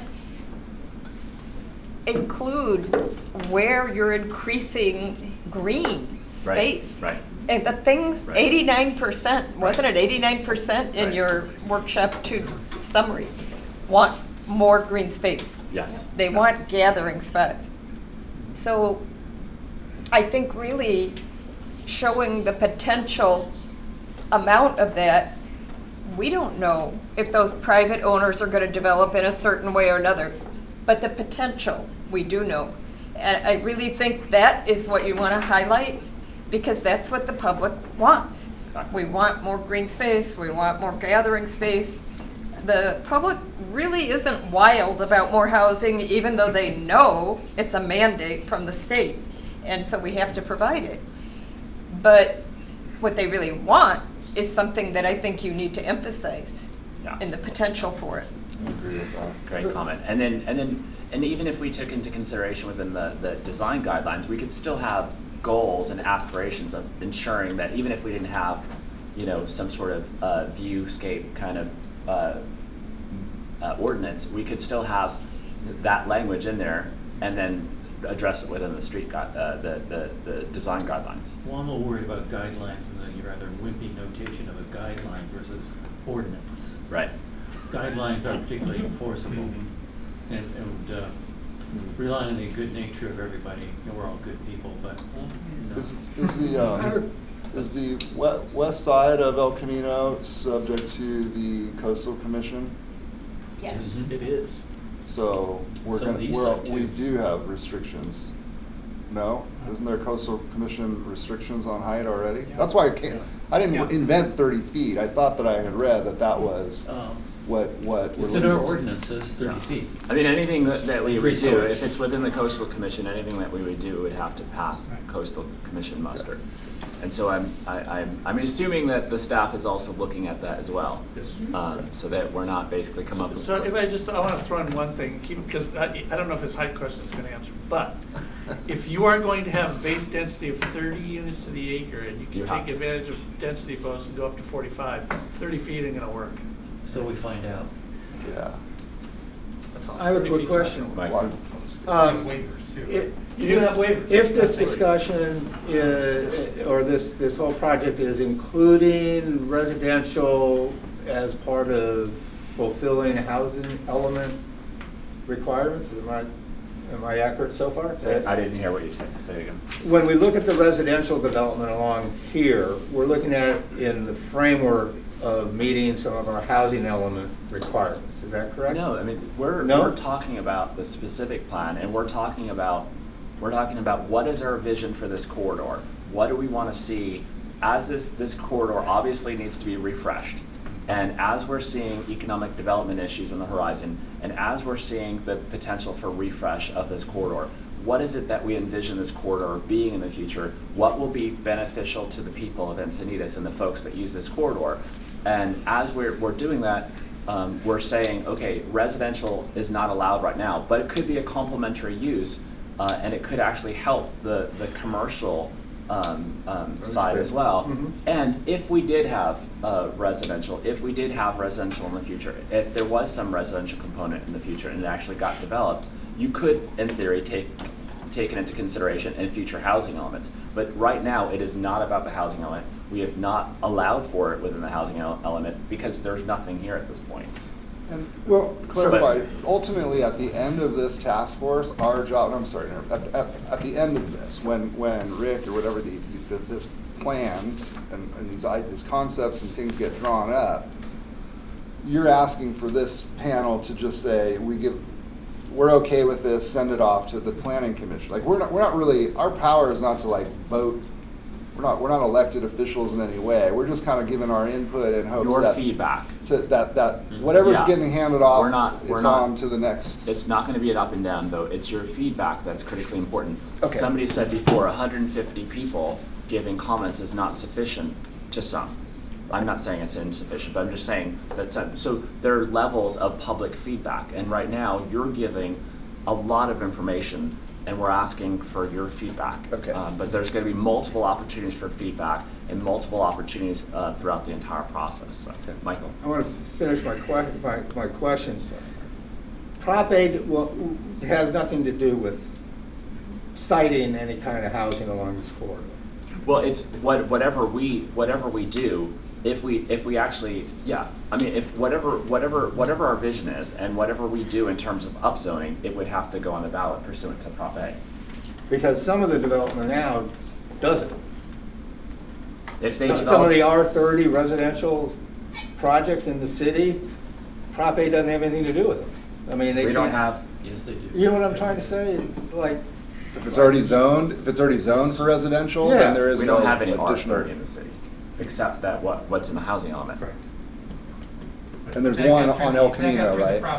so I'm really sorry for being so dense, but didn't I see earlier 30 with density bonus up to 45? So that's what we're talking about That's within just here. a concept at Yeah, this it's a point. concept Yeah. within this that we're saying that it currently looks like this, and we will allow for this to redevelop this site, and it's something that we're talking about. I understand, I just don't want to have to be, I just don't want to have all the angst that is currently in our city about housing, some of our housing development projects happen along El Camino.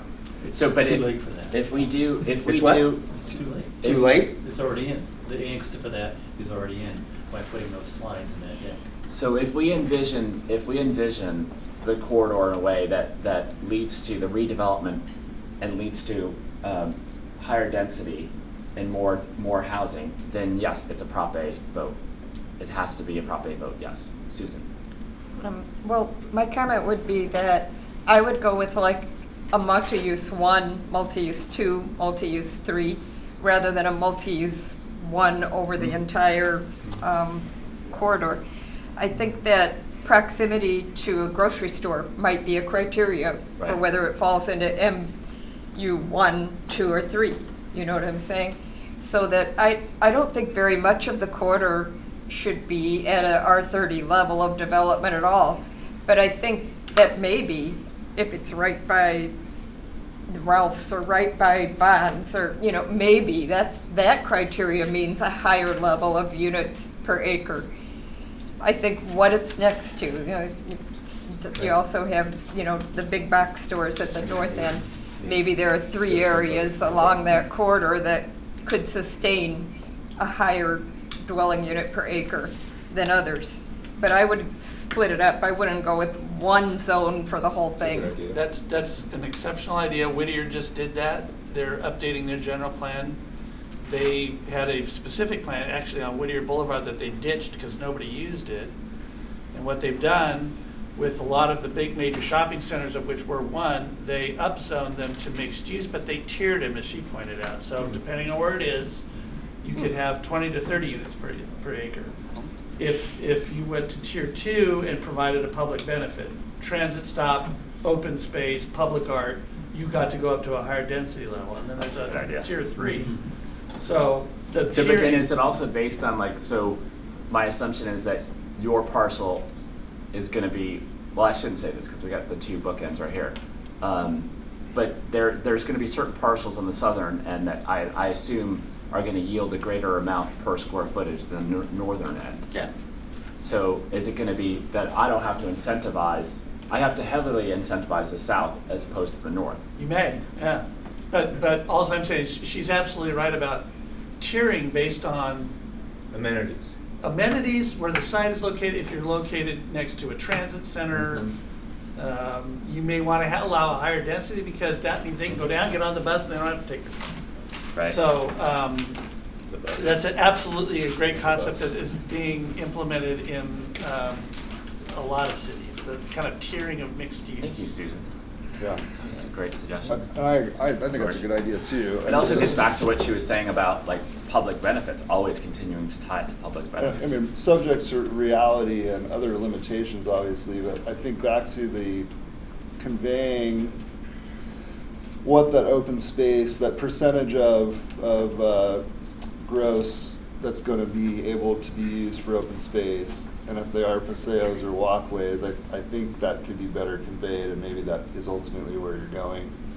And I did feel like the feedback was, and people I have talked to, is they would like to see more connectivity Right. between the parcels.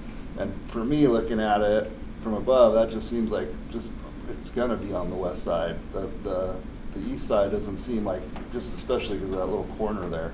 Like, why are we gonna envision having a walkway that only covers a quarter of it? Now you're dead ended and there's nowhere Right. else to go except across the highway and then on. You know, maybe that's what can happen. But I think if that's what that is what's trying to be presented to the public, ultimately probably would have to be able to vote for this at some point way down in the future. I think you need to be able to convey, like, this is what, is there going to be connectivity for walking and bikes and stuff, and how could that look? And obviously, you know, how do you get people to buy into redeveloping that way? that's for somebody else's problem. But it's good Or feedback. change. But it's good feedback now. Yeah. Buy into change. All right. So it's 5:37. I'm gonna ask for public comment. Did want to get some feedback on the street design aspect. We I don't talked like about that front. briefly. That's right. That seems like we're going backwards, actually. Yeah, why are we at 11 This feet? looks like 11 feet travel 1970s. in width. That's a shopping center owner's heart attack right there. I'm in the wrong lane. It looks like the Yeah. 1970s. Like this I is how we mean, did it before. this was back to what I thought I was getting from the workshop and people I've spoken to. Is they would rather have the walking space off the street. And rather than creating these side things, how do you incentivize getting connectivity through the properties Right. or behind the properties? So people are willing to go around the back of the property if there's a nice walkway to do it, rather than being right along the road. So I don't think this is what, I don't know. So this Well, but this was is the only the design. street, but This this is the street. this No, I'm is the talking the street. And street. then when we're basically seeking to when people are redeveloping their parcels, then we need to talk about like how are people moving, circulating within that parcel. Understood. But this is just the street. I mean, I like the treescape too. I think that we did a walkabout with Dan. Yeah. What now? 6 years ago, Christ. Was it 6 years? June of 17. Yeah, it was a while ago, but I think one of the things that people are intimidated by is the cars going along El Camino Real, and how do you make that less intimidating and more of a kind of an experience to walk down El Camino Real? Right. It's taking the greenscape and putting it out to the curbs. It's understanding the dimensions of your public right of way. It could vary down the corridor. I don't know if it's Right. standard the whole way. But how do we work with you to? So, if I wanted to build 50 units to the acre, before everybody dropped dead because I said that, if I grant you 8 feet of right of way of my property up front, where you could do a winding paseo, or what, that may work. I mean, I'm sorry, but property owners, and even individual property owners that own houses, or you have an ADU in the back and you rent it out, you look at economics. So if I can make my redevelopment work and grant the city, some kind of, easement to give them the easement for right-of-way so they can pull the sidewalk away from the curb, maybe even put landscape median between the street and the sidewalk, so you have that buffer, that's something. No, I mean, I think that's what this discussion's about. Right. Yeah, and I like what you did too. I think even like with the driveways, you narrowed your driveway. Like, I mean, I would want elimination of the driveway, but you actually. Well, neither would we unless people are coming by helicopter. Right. But you at least narrowed it, because like it is really hard to walk across those driveways if you want to walk. I mean, I It's think when scary. you're. It can be scary. Oh yeah. Absolutely. So it doesn't encourage people walking on that street if we have like multiple 20-foot driveways. Wider driveways encourage people to drive very fast through them. Yeah. But what they did, I think, actually discourages that. Well, yeah. Yeah. You narrow the driveway, you won't drive as. And also have the transition bow fast. ups, the kind of Do we have an alternative design too? Yes, we do. right. So this design was presented at the mobility workshop back earlier this month, and so the feedback is actually closing for that on Monday. So we wanted to get the community and the task force input on this tonight. This is another alternative. God. So this retains your existing 3 lanes of traffic.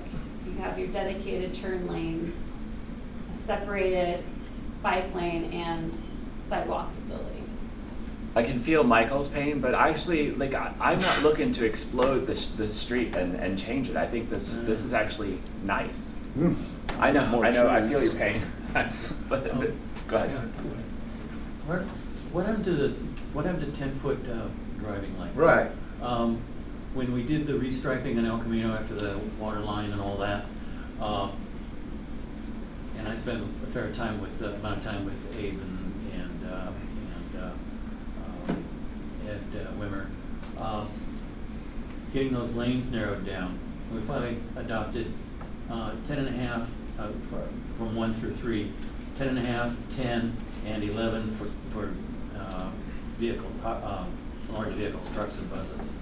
And the 10.5's in the center because there's a gutter, but the gutter seems to have disappeared. So we could have put 10-foot lanes there, and then 10-foot lanes on 101. So, and those cause people to slow down. And I'm watching people drive down that road. Some guy had the hammer down in his car. He was flying. He was probably doing 60 when he entered from southbound at Garden View. And he didn't slow down until he got past Mount Vista. I watched him. Yeah. So, Yeah. No, that's a fair point. We don't want to go backwards. I mean, we've already started progressing on this, and so I think Ron's comment is a good comment. I like the overall design better than the last one. It's essentially what we have. Except that is essentially buffer. what we have? No, well, we have the bike lanes that are added. but they're No, buffered better. Right. Those buffer. those are separated bike lanes. Right. And, Yeah. and it's Sep- wider. as Separated bike What's- lanes do not preclude a bicycle rider from riding in the travel lane. If it is a class 2 bike lane, which is just paint, whether it's buffered or not, then a bicycle has to ride in the bike lane. But if you create separated bike ways, I'm going to be riding in that number 3 travel lane, as is my right under California Vehicle Code. Mark them with a Sharrow.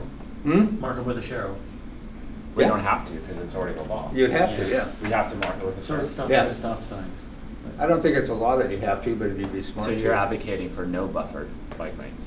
Well, both of these designs, in my opinion, prioritize fossil fuel burning, multi-thousand-pound vehicles. It is old century traffic plan. What if 4 out of 5 of those cars were Teslas? Everybody has a car. Everybody has a car. Cars are not going anywhere.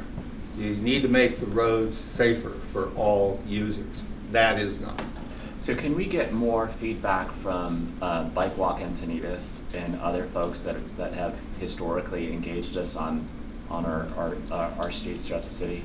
Yeah. Bicycle Coalition, also. I mean, County Bicycle I Coalition. understand this issue, but I think the separated protected bikeway is one of the important steps to try to make this city friendlier particularly for kids. I mean, the adults who want to ride bikes, fine, get out in the street and get killed. But give the kids, we don't really have a whole lot of transportation links that are safe for kids going from one side of the city to another, or north and south. And the separated lanes like that are actually safe. I agree with you completely, and I promote them, and I want them on all our roads. Good. Along with a class 2 bike lane. So he wants Take away, What do you mean? So, He wants additional. I am I totally support separated That's bike the same. lanes. It's actually the same argument that's presented on 101.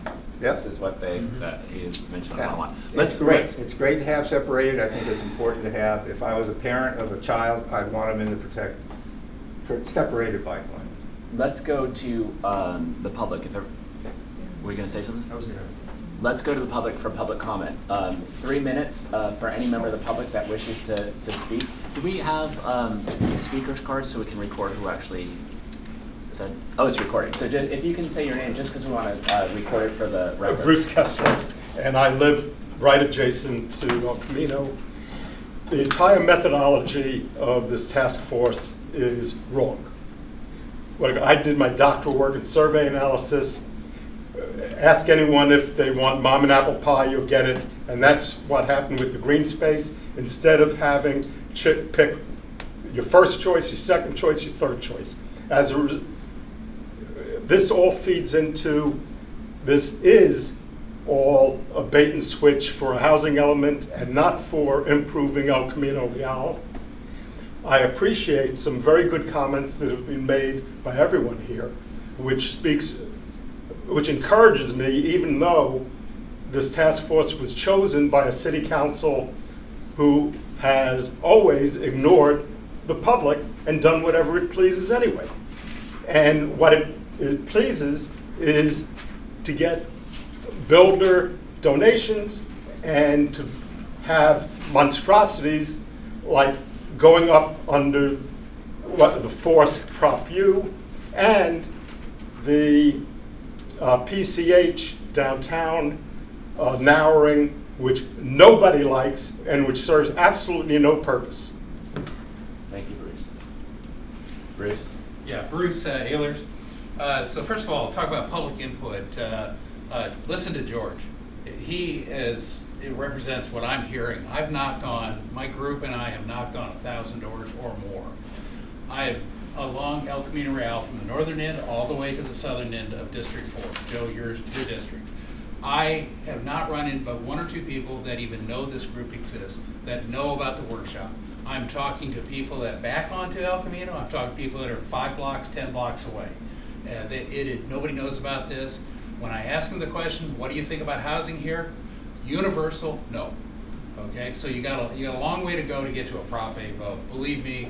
And my other comment that when I get into discussions with these people, I describe what happened back with the GPAC and the ERAC. And quite frankly, I see the same approach here. It's not working. You need to figure this out. So let's step back to why are we here?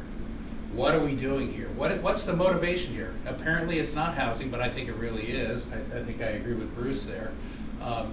If you can put up, Melinda, the map, what I haven't seen is the visioning statement. I see the 7 visions. To me, those are goals. The vision is to make this economically viable over the next 50 years. When I approach problems at the city of Encinitas, I always think, what is it going to look like 30, 40, and 50 years from now? That's what some of your buildings have been built recently enough. You're not looking to redevelop right now, I would hope. You're still economically viable. And in fact, the 2 commercial people we have here are probably the most successful out of the group. And where the real problem is, I don't know if you can get it to the map. I'd like to see us treat the different regions, and I thought, Susan, you were getting close with the 1, 2, and 3. We need to incentivize that middle area. And we need to incentivize, and the other thing is people won't walk from Encinitas Boulevard all the way to Leucadia. That's what, 2 miles? 2.5 miles? Some people will, and I probably would, but not to go shopping. What we want to do is encourage little areas. I think the Ralph Center could anchor, and that whole southern area is a commercial viable area that I really wouldn't want to encourage too much residential in those units, but the ones around it, LA Fitness, absolutely.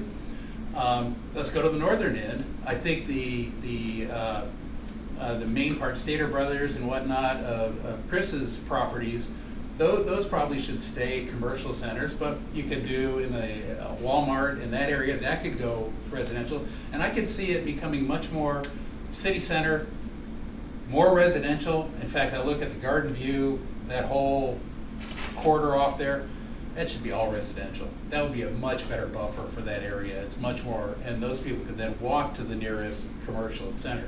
So I'd like to see a better vision of how to split it up. I oppose the wholesale overlay. I think that it would be an excuse to develop everything.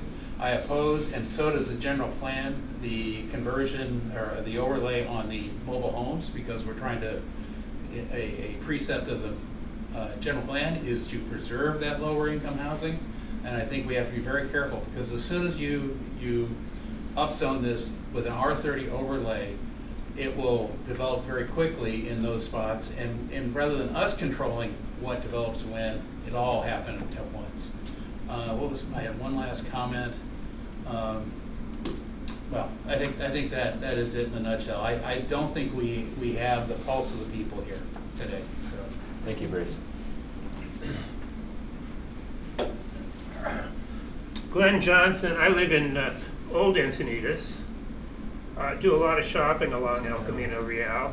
My observation is that if this mile of El Camino Real is very seriously congested compared with you go south and pick a mile on the south end, and it's freely traveling. And the reason is that we have curb cuts all along. They interrupt the sidewalks. We have left turn pockets. You have traffic entering. You have people coming out of centers making left turns. I walked that with Ron Dodge some years ago, and it immediately seems like this street doesn't know what it is. It doesn't know if it's a commercial street or a short route to the freeway, so it's not doing either one of these very well. I think if we do redevelop, we want to eliminate a lot of the accesses to business and make it necessary to go into the center through one route, out through another route, without having 4 or 5 driveways into a center. We don't want to have turn pockets, because they are left turn pockets especially, create more congestion. Maybe a roundabout somewhere would be better. I like the idea of separating the pedestrians from the vehicles. I'd like to see elevated walkways, skyways, perhaps between residential buildings even. The idea of living in an apartment in a mixed-use building, getting on the elevator, going downstairs for breakfast. There's a coffee shop in there, right? Or taking the walkway out to where the bus station is. And right now, it seems like that's not really, the buses are still stopping traffic. Left turners are stopping traffic, and El Camino Real is still a mess. Fixing the road will then make the plan different and better, even if we have to fix it by removing some of the buildings. Thank you, Glenn.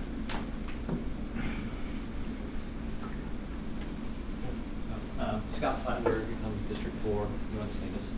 I just had a question. First of all, I appreciate everybody's thoughtful comments, and we're all here today doing good work for the city. I had a question. I sent an email in. I was wondering if there was if there was a group email list so that you all receive feedback. Like I sent an email in. I'm just curious.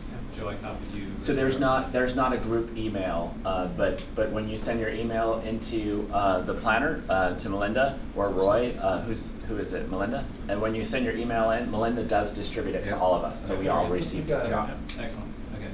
And in that email, I talked about the conclusions drawn from that workshop too. It really struck me that a statement was made that the community was receptive to 4 stories, and everyone who I've talked to in my neighborhood, and no one is receptive to 4 stories.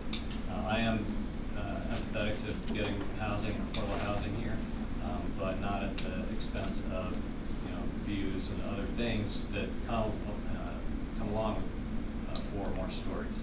I'm also aware of what the developers roundtable said, that this is a non-starter without 5 stories. So I didn't feel like that was communicated very well in the workshop either, that we have this conflict. Anyway, so that's interesting to me that there is all this discussion, yet there seems to be this lack of, I don't know if it's transparency or just putting it all out there on the table of what the competing interests may have. I too, like Bruce was saying, am against a single overlay. I like Susan's idea about tiered. Even with tiered, though, I'm concerned about granting a overlay to the mobile home park and maybe some other things, maybe the car parts location that they just sent in their request to be considered. I think it would be irresponsible to grant complete overlays if there are locations that we don't want to have any changes made to. So that was my feedback there. Again, thanks for the opportunity to provide that feedback. Thank you, Scott. I'm sorry, gentleman in the front. Yeah, hi, my name is Ernesto Espinosa. I live in Village Park. I also was pleasantly surprised to see how thoughtful you all are in looking at the different things and making your points. Some of the things I wanted to say is when we look at this for the next 30 years that we're saying, that we also take into account some of the future tech that we see coming down the line. To the gentleman's point, there are a lot of Teslas being sold. You can walk around and see how many electric vehicle cars are coming. There's a lot of companies testing self-driving, which will, if it comes to pass, then you're going to have a lot less need for people to have cars. With the mixed-use development that you have with with housing on top of retail. You can have more plaza-oriented things. People don't need to make as many trips because they're able to walk around, so you'll have reduced traffic just by that. I think also we want to discourage the use of El Camino Real as a gateway to San Marcos and the I-5. I understand that we want people to stop, but during rush hour, the majority of people are not stopping. They are passing right through as if they didn't even see it. They're just looking for a fast way to get home. So I think the design should take that into account to try and discourage that. And then also to the gentleman that kind of threw it as an off comment, tunneling seems outrageous, right? There's billions of dollars being spent to create a single tunnel, but at the same time, you see Las Vegas is building a tunnel system to go from casino to their downtown, and they built a 2-mile tunnel for like $50 million, right? And so it's not so outrageously expensive, and other cities are looking at that. So it's something to kind of look at these thoroughfares where people are just passing through. Maybe we send them down underground or some other route. Maybe the entrances to our retails are on the back side of it, so that they go in from the side streets instead of through the main thoroughfare. I know for me as a walker, I don't like to go down to El Camino Real, and with my daughter, I don't want her crossing El Camino Real, because even when at the light intersections, it's dangerous with the way people are making turns, and flashing through. As soon as the light turns green, they're gone, or they're trying to time the lights to flash through. So I think it's very dangerous from that way. So, from the lady said previously, an elevated walkway or something that people could, as a paseo that could go around, so that people could do that. So, and also for the housing, it's like the people that say they don't want housing, or they don't want the views obstructed. Those are people that have housing. I make what I consider to be above average money, and I can tell you that I also rent in Village Park, and I bless my landlord every day, because for the last 6 years they haven't really raised my rent, but the units on either side of me I have seen go up by more than 50%, and if my landlord was to raise to the market value, I would have to leave Encinitas. And so you have to look at, we're building this commercial stuff, where are the workers gonna live? Do we want them coming from Chula Vista or some other city, rather than living and being part of our community here? As far as the 150 community members that responded or whatever, I would seriously suggest you reaching out to what little low-income housing we have, apartment complexes or some, to ask those people, do you see a need for more housing in the El Camino Real? How would you feel about that? Because I know it's the property owners that are going to say, hey, we've got enough housing. What we're concerned about is traffic. But there's a lot of people out there that say, yes, I am concerned about traffic, but we need housing. Thank you. Thank you so much. Anybody else have any comments, public comments? Doug? Yeah, I just want to say I really favor the, I call it a Doug, can you say your name? Oh, just for the record. G-O-A-D, I'm from Levenhain. This is my first meeting, so I don't have a lot of background information. But what I've gathered tonight is that I'd like to see the nodal type development along the El Camino to provide architectural variety. Housing's important, so is retail, but how do you decide what's the best investment? I think that's a tricky question, but I think it's something we need both sides of the equation. Yeah, those are good comments. And I think that's when Susan talked about the tiered system, I think that kind of goes to that too. Sir? First, I got to hand out these things. If you could pass those down. Would you like them? Yeah, important part of my point. Let's give you guys 4.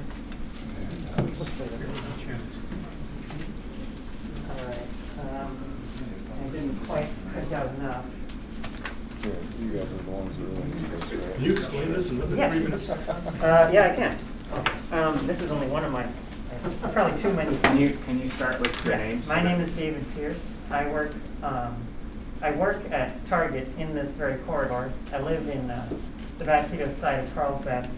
I guess I'll go with this point first. If we don't want all the new housing to impact traffic, we need people to not drive cars. So one way to do that is to get them to ride bicycles. People won't ride bicycles if intersections aren't safe, because that's where most bicycle injuries and fatalities occur.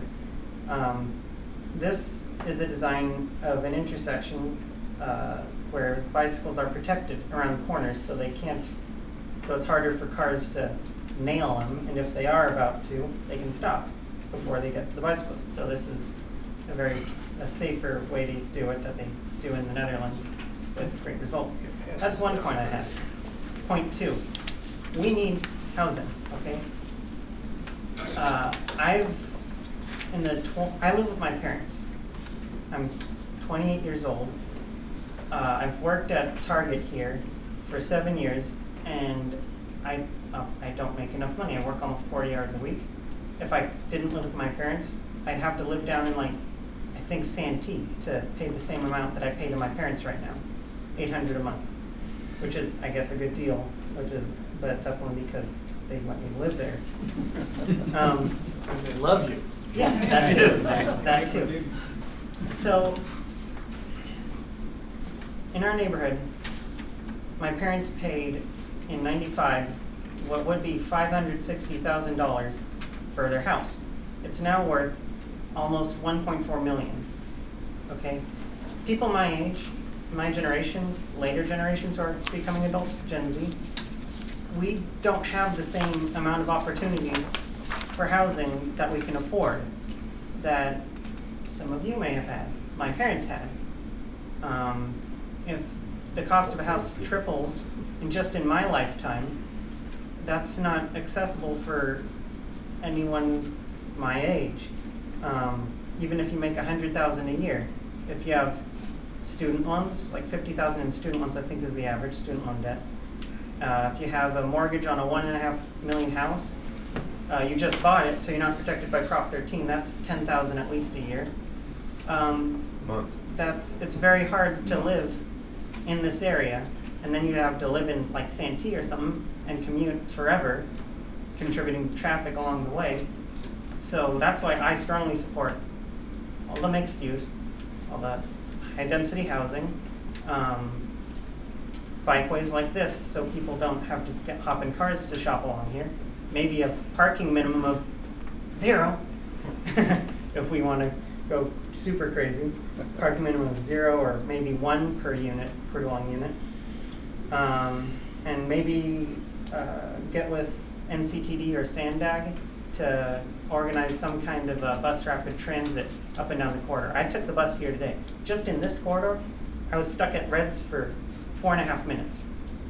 So if there was some way to, even without a bus-only lane, you could have the buses be able to turn lights green for themselves so they can be competitive with private automobiles, so people are more willing to use a bus instead of a car and therefore contribute less to traffic and vehicle miles traveled. That's what I have to say. Thank you Thanks, so everyone. much. Thank you. Anybody else in the public here would like to make comment? All right. Thank you so much for your public comment and your feedback. We'll bring it back. I want to respect everybody's time. It's now 6:06 and we're supposed to end at 6. Did you get the feedback that you need? I think that one of the comments about just being clear about what the vision is, I think we have a lot of data points about what we want and what we don't want. And do we, and then vision statements that what some people support, but I think we need to be clear on what the vision is and what we're working toward. Any closing comments? And I definitely want to respect everybody's time. Yes, Ron. I'll be brief for a change. First of all, I want to say I came off probably sounding a little contrarian for a number of my things, but I've been supportive of improvements to El Camino Real for probably 20 plus years, and helped precipitate the Dan Burden tour. When I saw the housing stuff starting to creep into the slides, I was almost a little embarrassed having mentioned Dan Burden because it looked like it was going in a different direction and I'd been had. But he had a lot of important things to say about how to make it a more welcoming environment. And I am all in with trying to do something to improve the corridor. I didn't want to use the term because I didn't want to make anybody feel like I was attacking them or trying to embarrass their facilities. But my wife and I have talked for a long time about preventing the vanization of El Camino Real. For those of you who are familiar with LA and Van Nuys Boulevard, out around Sherman Way or in that area, it's a hodgepodge of all kinds of things, and it's just not very appealing, attractive, or the like. So I'm in trying to make this work. Any other closing comments? Any from the public? No, we already closed public comments, sir. Well, how about affordable housing? The 50% Planning Commission recommended, as opposed to the 15 to 20% the council proposed. All right, thank you. Any closing comments? All right, well, thank you guys. Thank you for your feedback, and we'll schedule another meeting in the future as we have more opportunities for feedback. Was there already a schedule, like next workshop or something, or no? Is that Not the yet. last thing? Not yet, but there's going to be lots of opportunities in the future for to meet and have feedback. Okay.